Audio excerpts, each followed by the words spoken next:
বাহ নন্দিনী, শাড়িটা তোকে খুব সুন্দর মানিয়েছে তো। এটা কবে পরবি? দধিমঙ্গলের সময় নাকি মেহেন্দির দিন? দুপুরে নন্দিনীর ঘরে ফ্রুট জুসের গ্লাসটা ট্রে থেকে নামিয়ে রাখতে রাখতেই কথাগুলো কলি জিজ্ঞাসা করে ওর একমাত্র ছোট ননদকে, মানে নন্দিনীকে।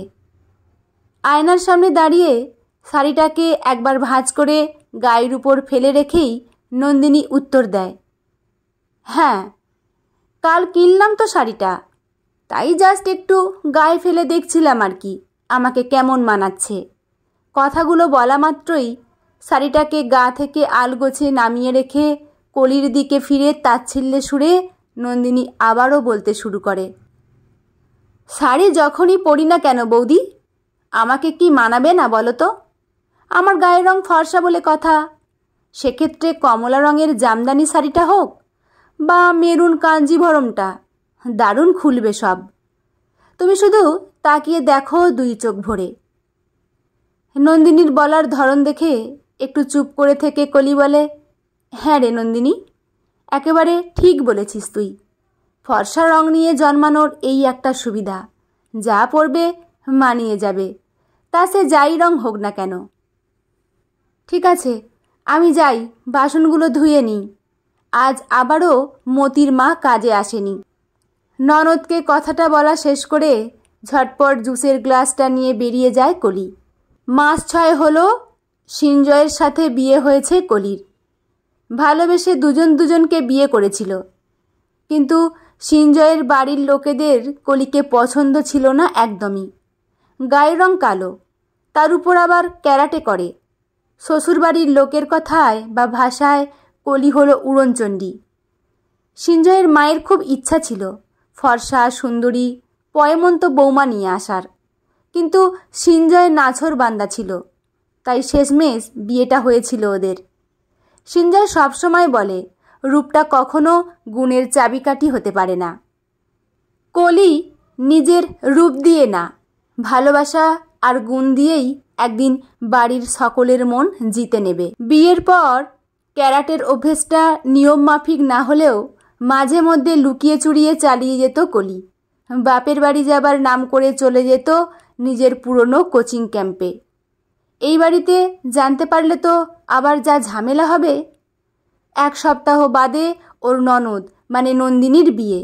সেই উপলক্ষে এখন বাড়িতে সাজ রব, শাড়ি গয়না কেনাকাটি চলছে পুরো দমে। তবে সব কিছুর মাঝেও কলির কেমন জানি একলা লাগে। এসব ভাবতে ভাবতে একটু অন্যমনস্ক হয়ে পড়ে কলি। হাত ফসকে বাসনের ঝাঁকাটা পড়ে যায়। অমনি ওর দিকে ধেয়ে আসে শাশুড়ির কথার বান। কি উড়নচণ্ডী মেয়েকেই না ঘরের বউ করে আনতে বাধ্য হলাম। কতবার আমার জয়কে বললাম ওই মেয়েকে বিয়ে করিস না, তো আমার কথা শুনলে তো? একটা অনর্থ না ঘটিয়ে থামবে না দেখছি। সামনেই বাড়িতে নন্দুর বিয়ে, আর কাঁচের গ্লাস ভাঙল। ভগবান না করুন কোনো অমঙ্গল হয়। জয়ের কপাল তো পুড়েছে, এবার না নন্দুর কপালটা। 2 হাত জোর করে কপালে ঠেকান নিহারিকা দেবী, মানে কলির শাশুড়ি। চুপচাপ নিজের ঘরে চলে আসে কলি। এই সময় বাড়িটা একটু শুনশান থাকে। বাড়ির ছেলেরা মানে সিঞ্জয় আর ওর বাবা থাকে ব্যবসার কাজে, নন্দিনী ওর নিজের ঘরে।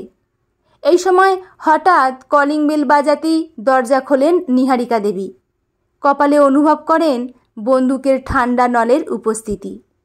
দুজন আততায়ী বলে ওঠে, মেয়ের বিয়ের গয়নাগাটি টাকা পয়সা যা আছে দিয়ে দিন মাসিমা, বেশি চালাকি করবেন না, তাহলে কিন্তু আপনার মেয়েকে তুলে নিয়ে গিয়ে একটু আদর।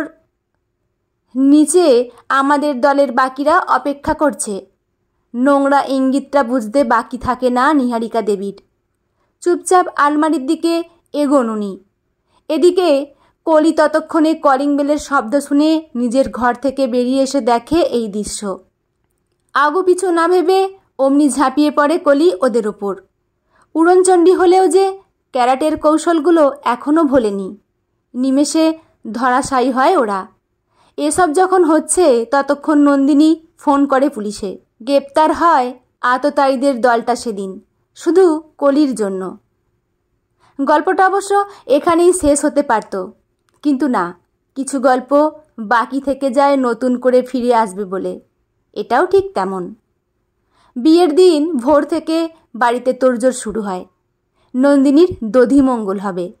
নন্দিনীর মামি ওর মুখে দই চিড়ে তুলে দিতে যান। ওনার হাতটা এবার চেপে ধরে নন্দিনী বলে, দধিমঙ্গলের দই চিড়ে আজ আমি বৌদির হাতেই খাবো।